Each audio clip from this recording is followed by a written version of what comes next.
nouvel épisode podcast avec Patrice Van Hersel. Bonsoir Patrice. Bonsoir. On se retrouve chez vous dans une magnifique maison. Quand je suis rentré chez vous, j'ai dit que votre maison elle avait une âme. Et je le pense vraiment. On ne dira pas où elle est, mais elle est quelque part en région parisienne. Et voilà, je vois le ciel. Tout à l'heure, il pleuvait. Et là, il fait très très beau. Il y a un très beau ciel bleu. J'y vois un signe. Alors, Patrice Van Hersel, tout le monde ne vous connaît pas, alors je vais quand même essayer de vous présenter en quelques mots. Vous avez un long parcours, vous avez un très beau parcours, à la fois de journaliste et d'écrivain. J'ai découvert que vous étiez né au Maroc, ce que je ne savais pas. Vous étiez un pionnier de la presse, on va dire de gauche. Vous avez été à Libération, vous avez créé Libération. Vous avez fait partie de l'équipe qui a créé Libération. Et en même temps, et surtout c'est pour ça qu'on vous a connu à l'époque, vous êtes rentré très vite dans l'équipe d'Actuel, le fameux journal dirigé par Jean-François Bizot, qui rappellera beaucoup de choses à des gens de ma génération, on va dire des gens nés à partir de la fin des années 50. Moi, je suis plutôt né au milieu des années 60, mais je me rappelle aussi très très bien, et c'était un magnifique journal où il y a plein de plumes extraordinaires qui ont sévi, si j'ose dire. On était plusieurs à être nés carrément dans les années 40. Ah oui, mais vous à la fin des années 40. Moi à la fin des années 40. Vous êtes né en 49, si mes informations sont bonnes. Oui. Alors après des études à Sciences Po et au CFJ, donc la grande école de journalisme, vous avez donc été... vous étiez quoi Actuel? Vous êtes devenu rédacteur en chef à un moment donné? Vous étiez Non, j'étais rédacteur tant que c'était le journal de la contre-culture, le premier Actuel, celui qui a existé de 70 à 75. Et puis ensuite, quand on est reparti à l'attaque à partir des années 78-79, j'étais grand reporter. Grand reporter. Mais par la suite, vous êtes quand même devenu rédacteur en chef d'un magazine qui s'appelait Nouvelle Clé et qui a connu par la suite une nouvelle vie sous l'impulsion du couple de Jean-Louis Servan-Schreiber. Mais à cette époque-là, vous n'y étiez plus déjà. Si vous y étiez encore ? J'étais toujours le rédacteur en chef. Ah, vous étiez toujours rédacteur en chef, d'accord. Et en parallèle, vous aviez une collection de livres chez Albin Michel qui s'appelait Les Clés, je crois, tout simplement. Oui, c'était une coédition, Clés Albin Michel.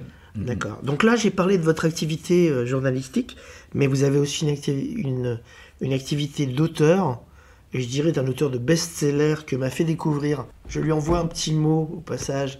Mon ex-professeur de français à Manosque qui s'appelait Jean-Yves Casga, et il m'a fait découvrir ce livre qui est dans la collection, moi je l'ai découvert en poche, mais dans la collection Spiritualité, qui s'appelle La Source Noire, et qui est un livre remarquable, qui a été suivi d'un autre qui s'appelait La Source Blanche, sur des thèmes assez connexes, mais c'était une sorte de suite en fait. La Source Blanche, c'est quasiment une commande. C'est une commande, d'accord. C'est une commande, c'est une histoire, c'est l'histoire des Dialogues avec l'Ange, ce groupe d'artistes juifs hongrois pendant la guerre, qui vont malheureusement disparaître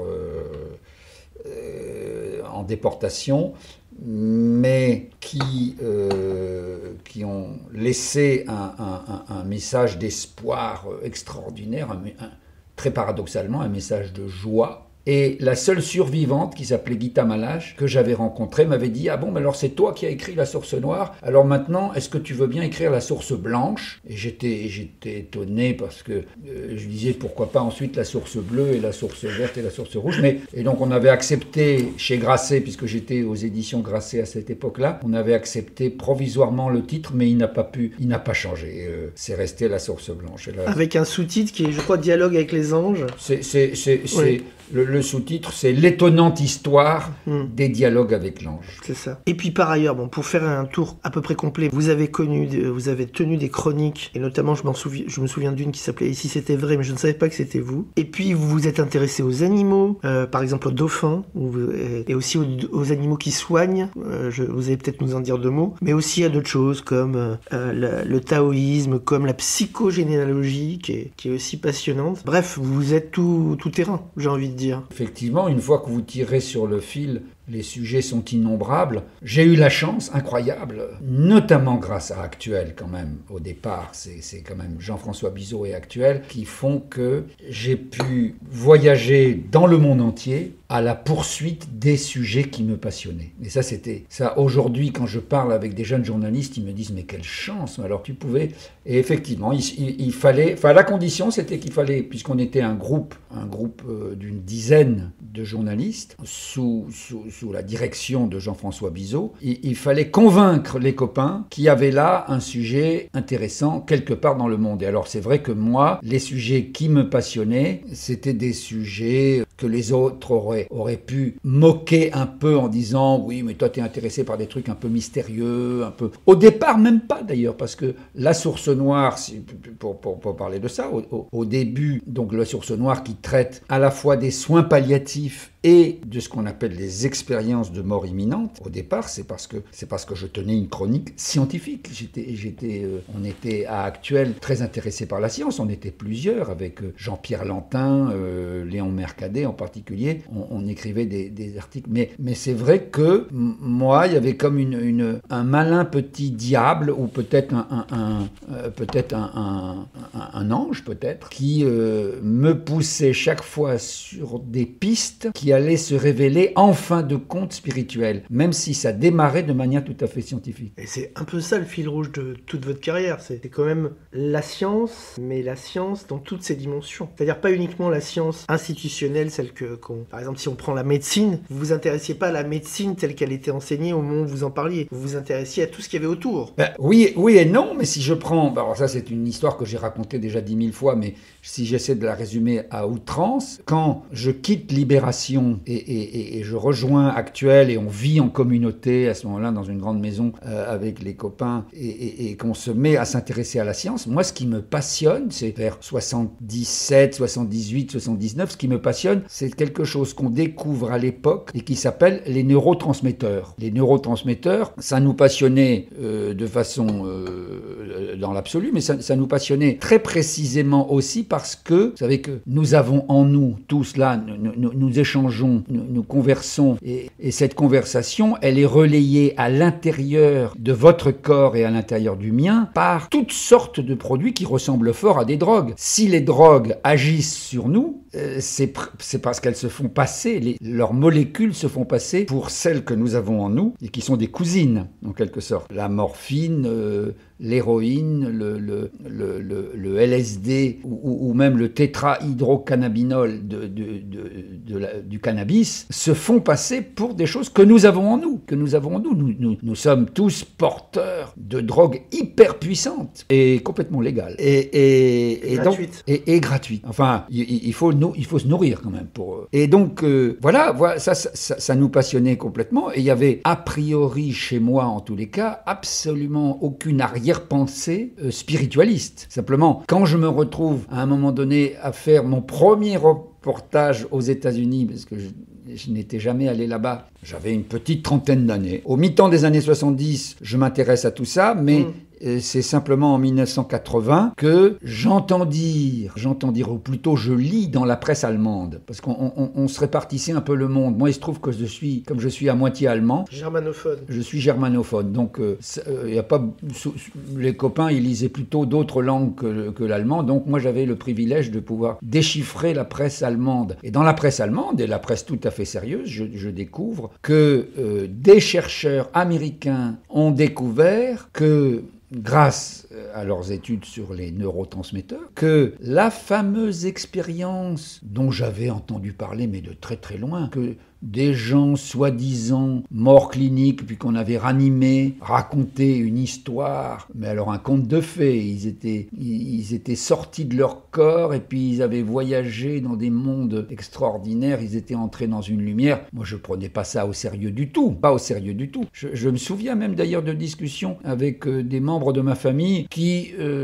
s'intéressaient à ça, et je disais, c'est quand même des contes à dormir debout. Et bien, des chercheurs américains, rapporte la presse allemande, des chercheurs américains ont trouvé l'explication. C'est en gros, au moment où on meurt ou au moment où l'organisme croit que l'on va mourir, eh bien il lâche ses drogues.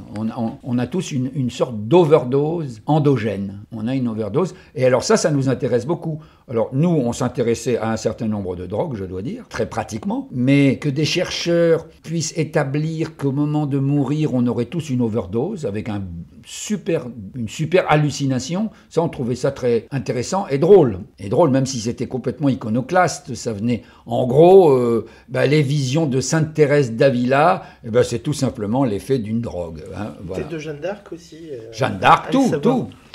Ouais. Tout. Et donc je fonce aux États-Unis avec l'idée de rapporter les éléments que ces chercheurs ont trouvés. Or, ces chercheurs n'avaient rien trouvé du tout, puisqu'ils n'avaient même pas cherché. C'était purement idéologique. Et je tombe, pour moi c'est une première, je tombe sur des matérialistes purement idéologiques. Alors des matérialistes purement idéologiques, il y en a eu toutes sortes, en particulier dans les pays communistes. Mais, c'est-à-dire qu'on est matérialiste même sans le moindre argument, sans la moindre recherche, sans la moindre enquête. On l'est a priori. Et là, je tombe sur des chercheurs américains qui sont a priori matérialistes et qui n'ont pas fait la moindre recherche, ce qui m'embête beaucoup parce que je suis bredouille. Je vais rentrer en France sans matière à écrire un article. Et ça, c'est une histoire que j'ai déjà racontée très très souvent, puisque à ce moment-là, je me rends compte qu'ils sont dans un combat et que je dis, mais qu'est-ce qui se passe ? C'est quoi ce combat ? Et qu'ils m'expliquent, et ils l'avouent, ils disent oui, c'est un combat contre l'obscurantisme qui est en train de gagner même l'élite de la science. Et donc je me dis que ça peut être un sujet. L'élite scientifique qui verse dans l'obscurantisme, quoi, ils sont dans une secte, et voilà, et on me fait une liste en me disant si vous voulez savoir, Elisabeth Kübler-Ross, c'est la plus grave de toutes, c'est une psychiatre qui vient de Suisse. Et ils me font ce cadeau, je raconte toujours ça, ils me font ce cadeau énorme de dire, savez-vous monsieur, dans quel journal cette dame a accordé une interview récemment ? Non, lequel ? Playboy. Et là je tombe des nues parce que Playboy, on le sait peut-être plus, je sais plus, il y a 1000 ans que j'ai pas lu Playboy, mais à l'époque je savais très bien que le grand entretien qui démarre Playboy, c'est toujours un grand entretien énorme. C'est un grand entretien. Et donc, il me donne là un indice incroyable. C'est-à-dire que si cette femme que eux prennent pour une obscurantiste a donné le grand entretien d'un numéro de Playboy, c'est que c'est une femme très importante. Et donc là, ça c'est le premier indice. Puis après, il va y en avoir d'autres. Et finalement, je fais un tour des États-Unis. J'appelle Jean-François, qui de ce point de vue-là était génial. Je lui dis, écoute, là je suis tombé sur un bec. C'est pas du tout ce que je croyais. Ils n'ont rien découvert du tout en matière de neurotransmetteurs. Mais ils sont dans un combat contre les obscurantistes qui s'avère être peut-être intéressant. Et je vais comme ça découvrir, alors Kübler-Ross, je vais mettre plusieurs années avant de l'attraper parce qu'elle était très très très demandée, mais je découvre Raymond Moody, Kenneth Ring, je découvre des gens très très très intéressants qui eux sont des scientifiques. Mais en effet, alors là je vais commencer à basculer parce que ce sont des scientifiques qui me disent qu'est-ce que vous voulez. Il y a cet état de conscience très particulier qui existe depuis le début de l'humanité mais qui était très rare. C'était très rare que que le cœur de quelqu'un cesse de battre et puis qu'on réussisse à le faire repartir. Ça arrive une fois tous les 100 ans. Tandis qu'à notre époque, avec les techniques, et c'est ça le paradoxe incroyable, les techniques très matérielles, très matérialistes, on pourrait dire, les techniques de réanimation, et bien tous les jours, il y a des gens dont le cœur s'est arrêté et qu'on peut faire repartir.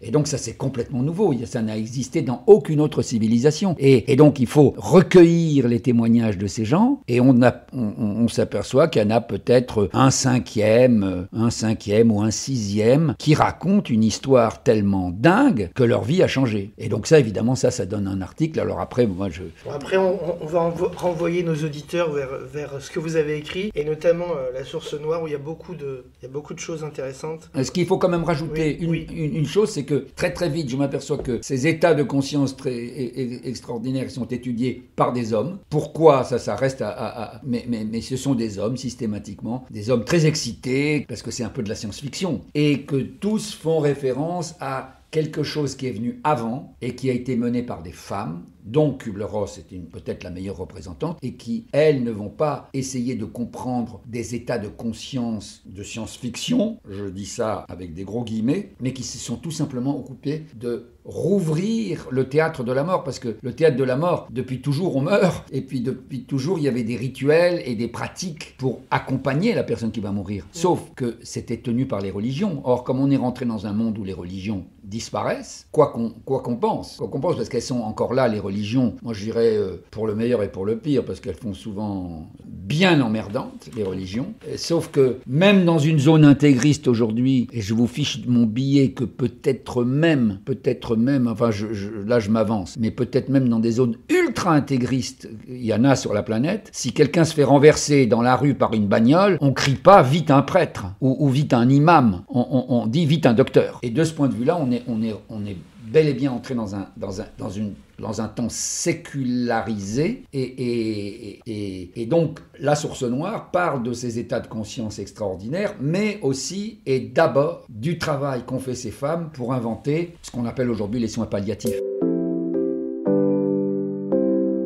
On vous a présenté, on a un peu expliqué d'où vous veniez, votre parcours professionnel de grand journaliste, de grand enquêteur, qui a commencé par rien moins que Libération, mais surtout Actuel, avec la fameuse équipe autour de Jean-François Bizot. Et donc là, maintenant, je vais aborder le questionnaire du bonheur, c'est les autres. Et ma première question, qui est une question à la fois large et en même temps, philosophique, c'est quoi pour vous le bonheur ?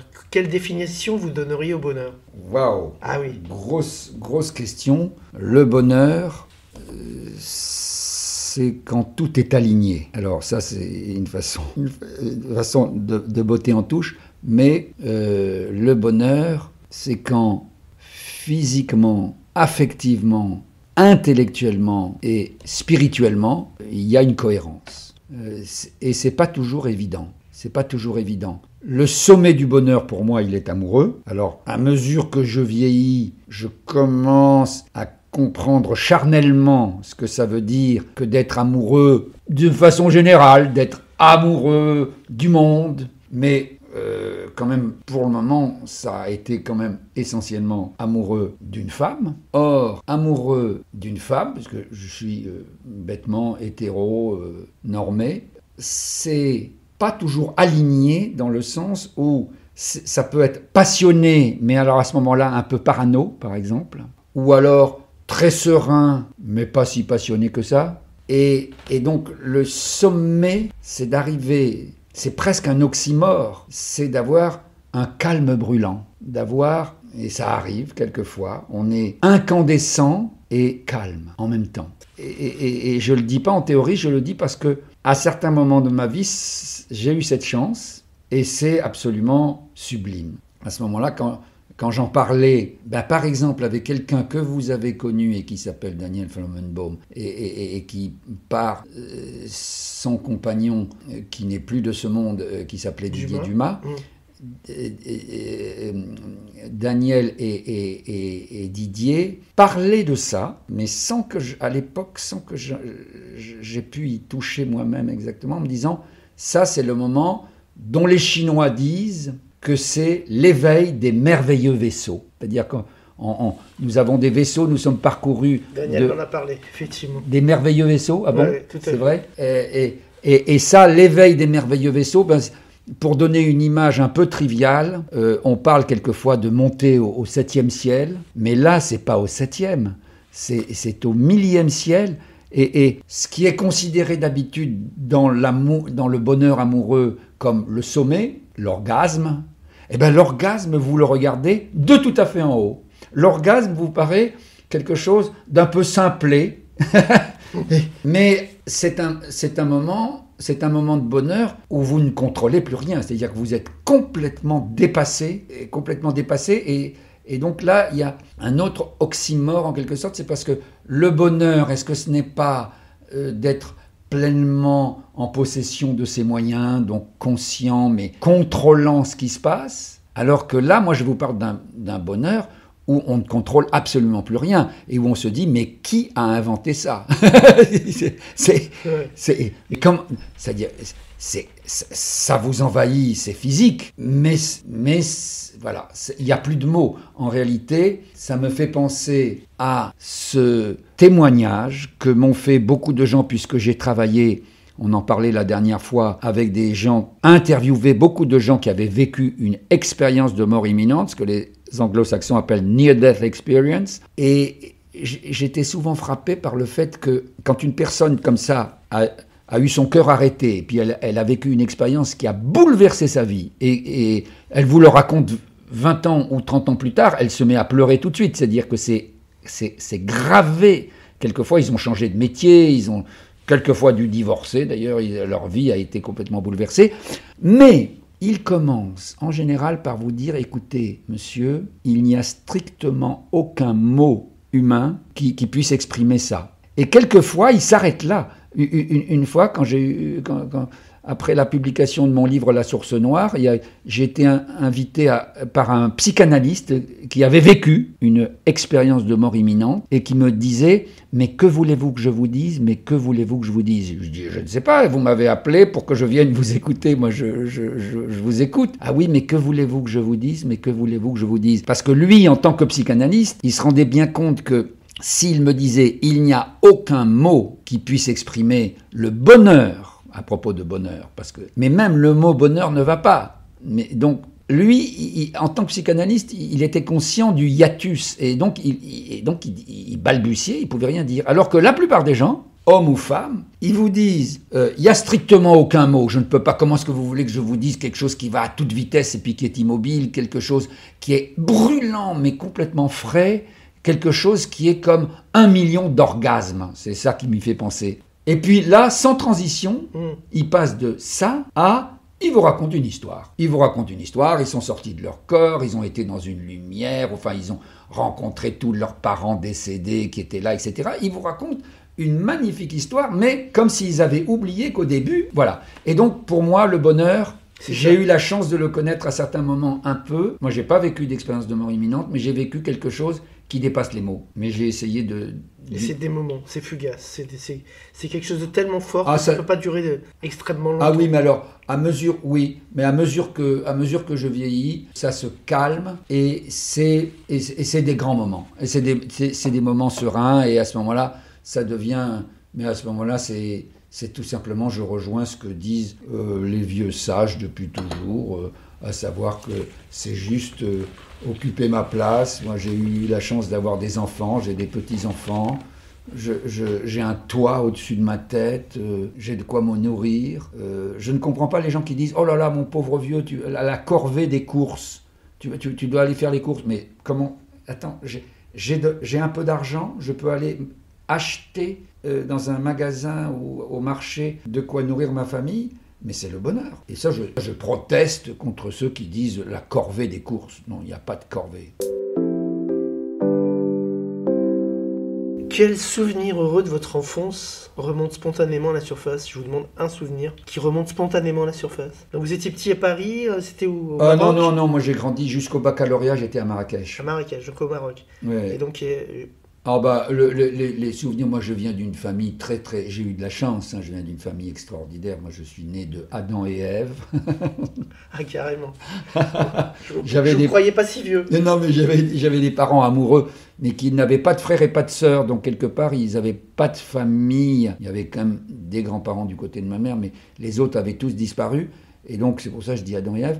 Mais on était une grande famille, ils ont eu 6 enfants, je suis l'aîné, donc j'ai 5 frères et sœurs, et on partait en vacances. Et là, c'était, je sais pas quoi, je sais plus comment ça s'appelle, les mahusiers, non, les familles comme ça, c'est presque too much. Partir en vacances avec mes parents. L'endroit où on partait beaucoup en vacances, c'était l'Espagne, parce que c'était pas loin. Parce que quand on est au Maroc et qu'on remonte vers l'Europe, on traverse le détroit de Gibraltar. Traverser le détroit de Gibraltar, déjà, c'était complètement génial. Souvent des bateaux anglais, parce que Gibraltar est là. Et puis, et là, j'ai des souvenirs absolument extraordinaires.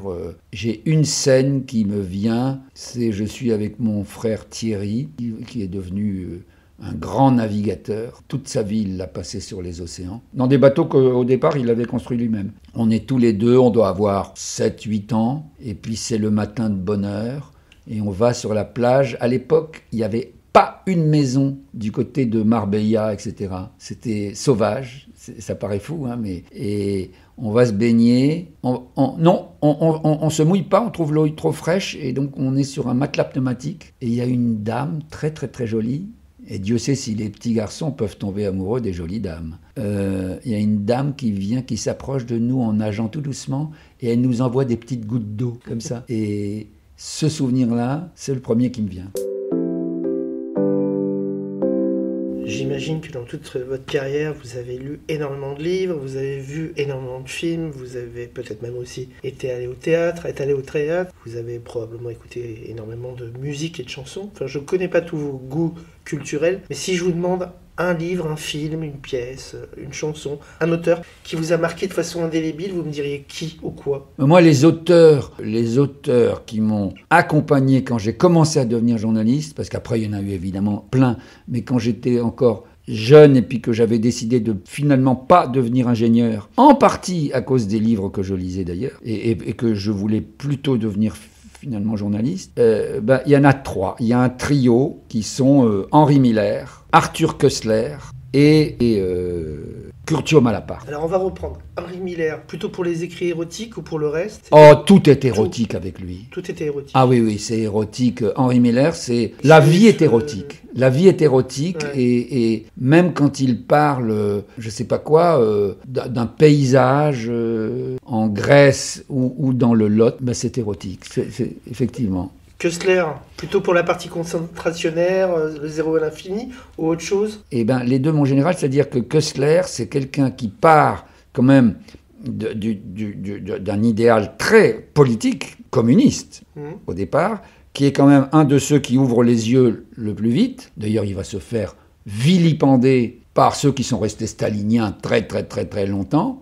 Mais c'est pas cet aspect-là. Enfin bon, il y a il a ce parcours. Non, ce qui m'intéresse, là où il me sert de modèle, c'est que il s'intéresse à la science et qu'il la transcende en quelque sorte. Ah oui, pour moi, j'ai eu l'impression de marcher dans ses traces. Et alors Malaparte, c'est pour la peau, pourquoi ? Pour quel ouvrage vous a particulièrement marqué chez... Peut-être Caput, parce que là, il est au bord de l'horreur. En tant que journaliste italien, donc fasciste forcément, à cette époque-là, oui. À cette époque-là, il y en avait beaucoup, en tout cas. Il est admis jusque dans les cercles nazis les plus élevés, et il raconte. Et ce témoignage, c'est comme visiter l'enfer, quoi. C'est-à-dire que... C'est Dante, mais version... Oui, voilà. Oui, très bien. Oui. C'est une espèce de Dante des temps modernes, oui. Et plus lui, par exemple, qu'un Joseph Kessel en France Alors, Joseph Kessel, je l'ai découvert après, parce que c'était l'idée... Alors, Joseph Kessel, ça, à Actuel, vous l'aimez pas. C'était l'idole, au contraire. Ah non, c'était l'idole. Ah oui. Oui, Jean-François avec... Alors, c'était son neveu, vous aimiez pas, alors. Gaulliste, Druon... Oui, Druon... Vous l'aimiez moins, enfin, les Rois Maudits, tout ça. Mes parents avaient lu Les Rois Maudits, il y avait les Rois Maudits dans la bibliothèque familiale, mais Jean-François avait connu Kessel, et quand on a relancé Actuel dans les années, à la fin des années 70, Kessel était le modèle. C'était, oui, il y a des photos de Kessel, de Jean-François avec le grand Kessel, si, mais c'est vrai que il m'a pas marqué au départ. De quoi ne voudriez-vous jamais vous passer, sous-entendu pour être heureux ? On apprend peu à peu. Là, je vais avoir 76 ans, donc... Vous les faites pas. Non, mais je vais avoir 76 ans, et je m'aperçois, mais c'est indépendant de ma volonté, qu'on peut parvenir à être heureux, même en se détachant de choses qui vous semblaient absolument indispensables, sans quoi on va plutôt mourir. Et donc, je ne sais pas jusqu'où ça peut aller, mais en principe, alors, si on en croit les grands sages, il faut apprendre à se détacher de tout. ça me paraît un peu gros. Mais je vois bien que, oui, c'est vrai, je peux l'avouer, je peux avoir une vie amoureuse moins trépidante. Peut-être même qu'à un moment donné, je vais comprendre ce que disent ces sages quand ils disent, mais apprends que tous ces amours que tu as vécus dans ta vie depuis que tu es né ne sont jamais que le reflet d'autre chose, de encore plus grand. Alors si c'est encore plus grand, bon, tant mieux, tant mieux, mais jusqu'à présent, moi je me méfiais du genre, est-ce que je ne me fais pas rouler dans cette affaire ? Et de toute façon, on ne le décide pas. On ne le décide pas, ça vous arrive ou pas. Ça vous arrive ou pas d'arriver à vous dépouiller peu à peu, mais me passer des autres, me paraît à peu près impossible. On est dans le thème. On est dans le thème. On est dans le thème du bonheur, c'est les autres. Oui, je me vois alors pas du tout ermite. Ça me paraît... Je sais qu'il y a des gens qui vivent l'expérience d'ermite en disant « mais je n'étais pas seul, j'étais toujours très accompagné de présences invisibles, de la nature, etc. » Ça, pour le moment, j'ai beau écrire des choses sur la nature.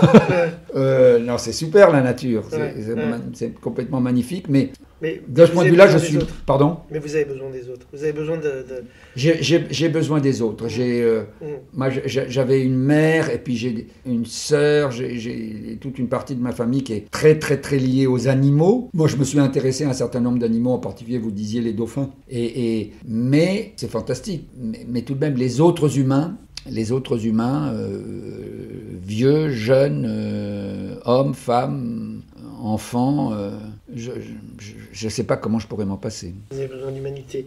Mais alors, par exemple, si vous dites que l'âge arrivant et l'âge avançant, progressivement, vous apprenez à vous détacher de certaines choses, passer de certaines choses, pas de tout, mais de certaines choses. Par exemple, la période qui a été révélatrice récemment, donc en 2020-2021, au moment du Covid, le fait de vous retrouver, alors bon, je trahis pas un secret, vous avez une belle maison avec un jardin, etc. Je pense que c'est des conditions. Je ne sais pas si vous étiez là pendant le confinement. Oui, j'étais là. Mais je pense que ça doit être un peu moins douloureux. Bon, si je prends mon exemple, moi je l'ai vécu dans un 2 pièces tout seul pendant presque 6 mois, un peu moins de 6 mois. C'était compliqué. Bon, aujourd'hui, il y a des technologies, il y a la visio, il y a toutes sortes de choses qui atténue un petit peu ce sentiment d'isolement. Mais à ce moment-là, quand vous avez vécu le confinement et cet isolement, donc vous ne pouviez pas voir qui vous vouliez, vous ne pouviez pas sortir comme vous vouliez, etc.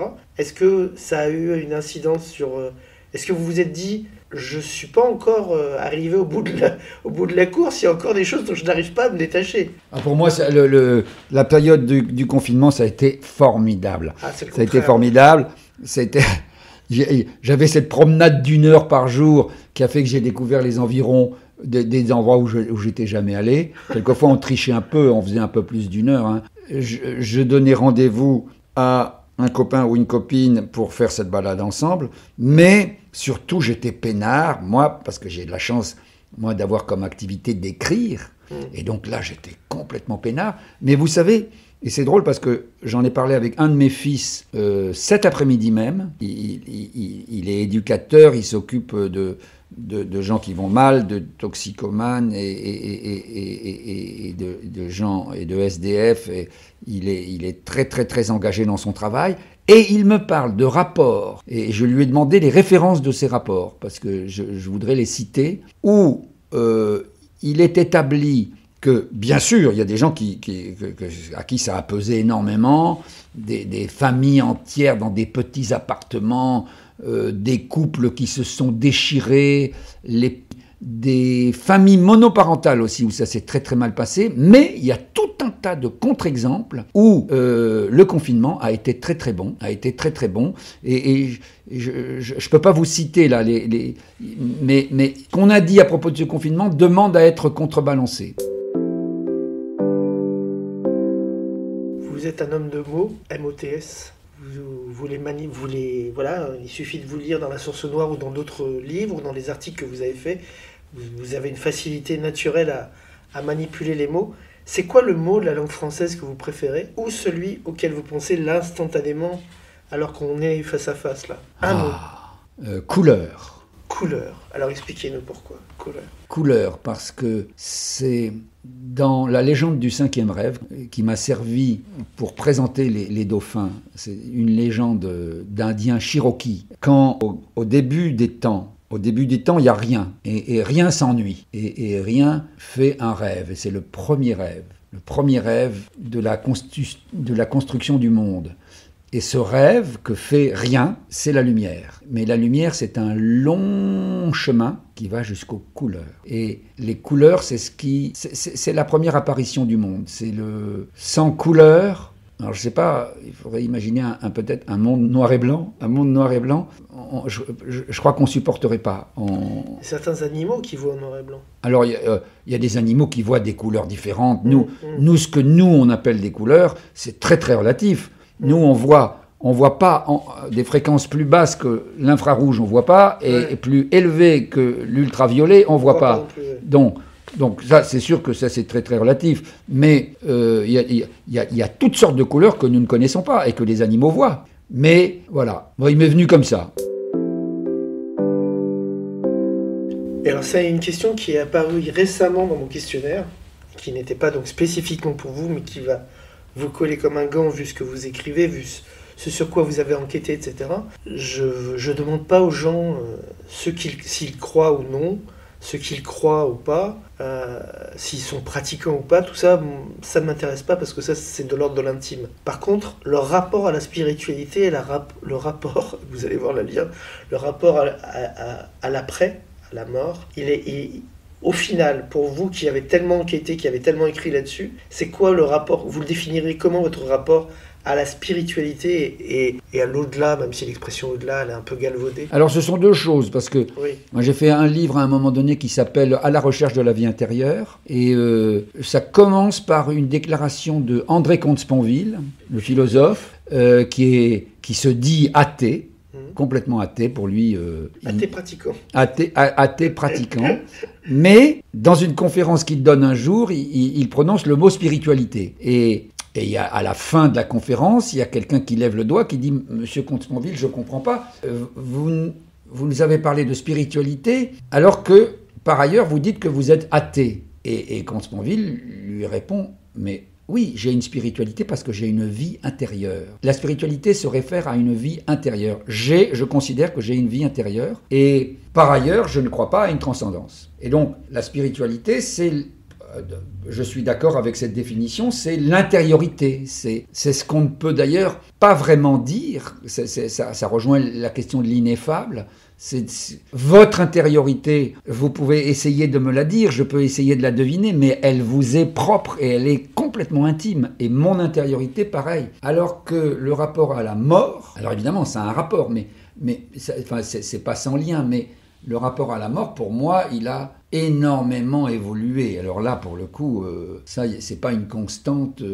Enfant, j'ai quand même vécu dans une société déjà suffisamment moderne pour qu'on ne soit pas confronté à la mort directement, c'est-à-dire que on n'amenait pas les enfants voir une personne mourante, et donc j'étais un peu coupé de ça, mais je répétais ce qu'on m'apprenait au catéchisme. Et puis l'angoisse de la mort est arrivée très très très fort quand on a été rapatrié du Maroc. Je l'ai pas vu venir, mais parce que mes parents ont, à ce moment-là, quand même sont tombés dans une certaine forme de pauvreté. Ils étaient toujours agriculteurs, ils se sont mis à élever des chèvres dans le Tarn, mais c'est le contexte. Alors, est-ce que le contexte explique tout? Peut-être pas, mais toujours est-il que brusquement, j'ai été pris d'une angoisse existentielle dans ce contexte-là. Et ça m'a duré plusieurs années d'angoisse totale, d'incompréhension, d'envie de hurler dans le métro. Quand je suis arrivé à 17 ans, je suis arrivé en France après le baccalauréat pour faire mes études, et j'avais envie c'était à peu près ce moment-là, et j'avais envie de crier dans le métro, mais arrêtez de faire tous semblant, vous savez bien que vous allez tous crever, et voilà, on va qu'à ses occupations, comment vas-tu, passe-moi le sel, et donc une angoisse assez méchante, qui a disparu, et ça je le racontais récemment à une amie, qui a disparu, mais de manière spectaculaire, à partir du moment où j'ai rencontré le grand amour de ma vie. Et je ne pourrais pas vous dire pourquoi. Je ne pourrais pas vous dire pourquoi, c'est-à-dire que le grand amour, c'est-à-dire le grand amour partagé, parce qu'il y a tellement de grands amours qui ne sont pas partagés, pas équilibrés. Enfin, bon. Le grand amour partagé, tout d'un coup, je me suis rendu compte que l'angoisse était partie. Et quand j'ai cherché à savoir à quel moment ça avait démarré, à quel moment ce truc-là m'avait quitté, eh ben c'était clair. C'était clair. Et donc l'histoire de l'amour est plus fort que la mort, moi je l'ai vécu charnellement, je peux dire. C'est pas du tout une théorie, c'est juste comme ça, parce que la différence, vous la sentez, parce que l'angoisse de la mort, c'est un truc qui vous réveille la nuit, qui vous... Enfin bon, bref, voilà. Donc, et ensuite, les circonstances, les reportages qui m'amènent notamment à découvrir Elisabeth Kübler-Ross et à faire le séminaire, un séminaire tout à fait particulier, parce que le séminaire d'Elisabeth Kübler-Ross, pendant une dizaine de jours, vous êtes dans un lieu en retraite complètement coupé du monde, avec une centaine de personnes dont les 3/4 vont mourir parce qu'ils ont le sida, le cancer. Je peux vous dire que j'ai jamais autant chialé que pendant ces journées-là, en découvrant ce que une femme comme Elisabeth Kübler-Ross, mais et ça peut être aussi des hommes, mais enfin au départ, moi je suis quand même frappé par le fait que c'était quand même toutes des femmes, savent vous accompagner, vous accompagner...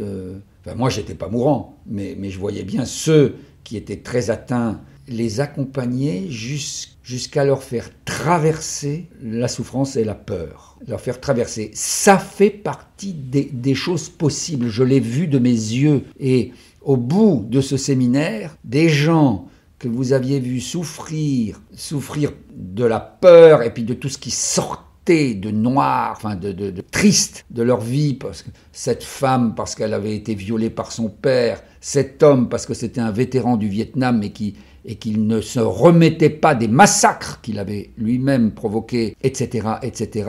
Vous voyez que ces gens-là, à partir du moment où ils avaient été accompagnés, mais c'est un art, et c'est un art qui se travaille et qui ne s'improvise pas. Ils avaient été accompagnés, ils étaient arrivés de l'autre côté, je pourrais dire, de la vallée des larmes. De la vallée des larmes. Et j'ai vu que que ça faisait partie possible. Et moi, qui était le parfait petit 68ard, c'est-à-dire qui avait rejeté tout ça en disant tout ça c'est le dolorisme judéo-chrétien et nous on est pour le désir et le plaisir et le désir et le plaisir uniquement. Sans entrave. Le désir et le plaisir sans entrave, on était juste des petits cornichons. C'est-à-dire que... parce que, et ça, alors là, sans doute que toutes les grandes spiritualités, et en particulier le bouddhisme, le disent très très bien, la souffrance, elle est là, de toute façon, tu ne peux pas faire semblant. Donc, et il ne s'agit pas de la chercher, il ne s'agit pas d'être maso, il faut la refuser, mais puisqu'elle est là, on peut s'aider les uns les autres à la traverser. Et ça, je l'ai vu, je l'ai constaté, c'est-à-dire qu'à la fin du séminaire d'Elisabeth Kübler-Ross, eh ben, je découvrais ce paradoxe incroyable que parce qu'il y en avait quelques-uns, dites donc, qui avaient vécu des choses gratinées, eh bien, ceux-là, parce qu'ils avaient traversé la vallée des larmes, eh bien, ils étaient enrichis, ils étaient plus riches que moi.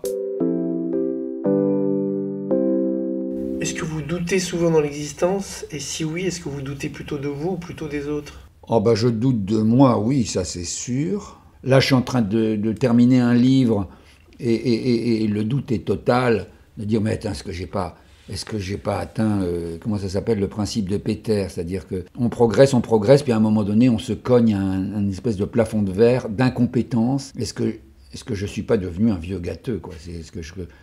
Est-ce que ça a encore le moindre intérêt? Vraiment, je me dis là, peut-être qu'il faut arrêter. Et donc oui, je doute de moi. Douter des autres, non, mais douter de tous les autres, alors de l'humanité, quoi. Est-ce que c'est pas la base, puisque vous qui avez quand même eu, on en a dit, le fil rouge de votre carrière et de votre vie, c'était la curiosité scientifique. Est-ce que c'est pas quand même le vecteur numéro un, la base de tout, le doute fait partie du travail scientifique? Ah, complètement, bien sûr, oui, bien sûr. Oui, oui, je crois que les grands scientifiques doutent. Ce qui est terrible, c'est la certitude, qui peut être quelquefois arrogante. Parce que le doute, c'est pas le scepticisme, c'est pas forcément le scepticisme en tout cas. On peut être sceptique sans vraiment douter, et on peut douter sans être sceptique. Oui, parce que quand même, à mesure qu'on avance, et même des grands philosophes ont dit que la science avait désenchanté le monde.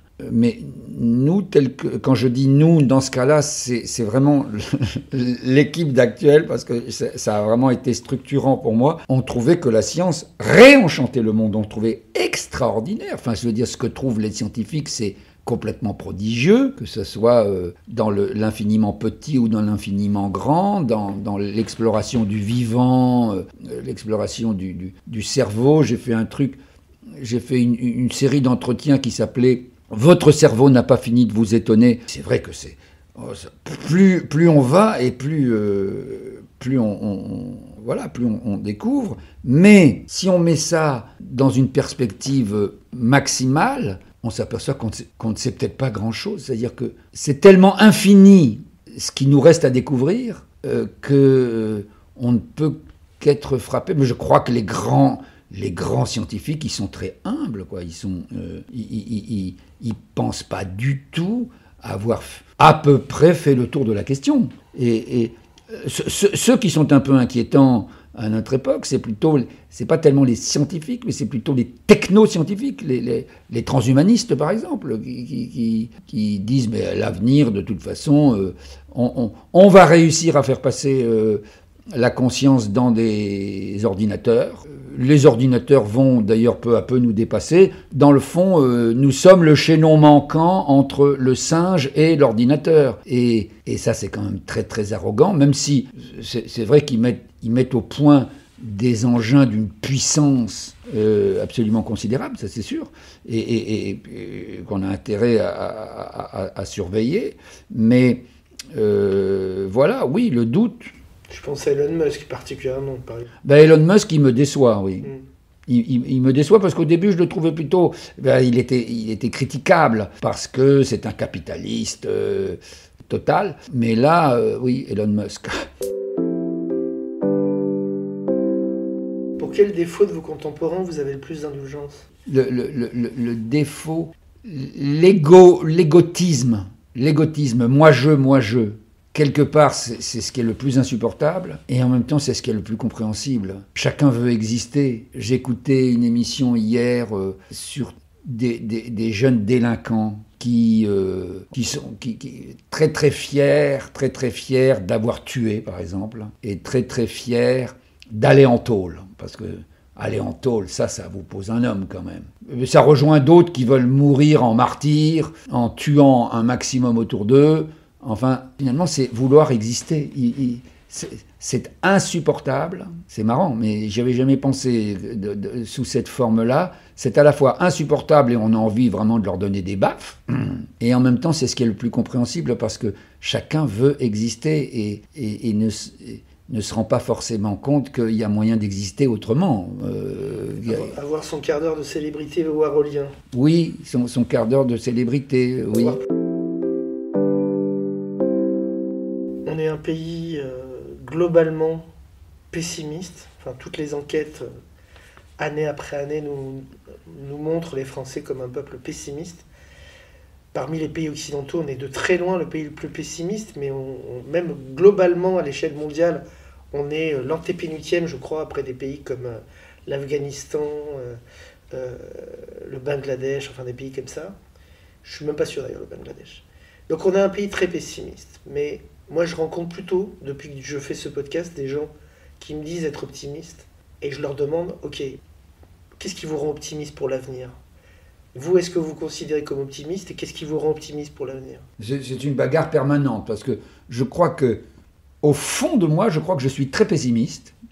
Je crois que j'étais un enfant pessimiste, mais qui a toujours, d'abord parce qu'il a eu beaucoup de chance, qu'il était quand même... J'ai eu beaucoup de chance d'avoir des parents comme j'ai eu, d'avoir des frères et sœurs, d'avoir des...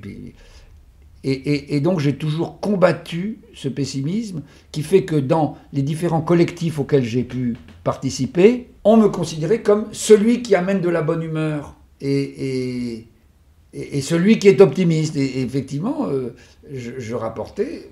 Et donc, c'est sans doute un combat contre moi-même. Alors, il se trouve que peut-être que je ne suis pas complètement français, parce que je suis à moitié allemand par ma mère, un quart belge et un quart italien par mon père. Mais tout ça, ça fait d'excellents français, comme dirait l'autre. En même temps, j'ai grandi complètement dans la culture française. Pourquoi sont-ils comme ça, les Français? Le pays où tout le monde aimerait vivre, n'est-ce pas? Les Anglais appellent ça « the French unhappiness puzzle », l'énigme du non-bonheur français. Et carrément, ils ont fait des études là-dessus. Et j'avais rencontré une sociologue, je crois qu'elle s'appelait Resnick, qui me disait qu'en France, il y a des sociologues et des psychosociologues qui ont travaillé la question. Et la conclusion à laquelle ils aboutissaient, c'était il y a déjà quelques années, mais enfin, je ne crois pas qu'on ait changé depuis. Ils remontaient à la façon dont nous sommes éduqués. L'école, c'était l'école. Et je crois que ça change beaucoup.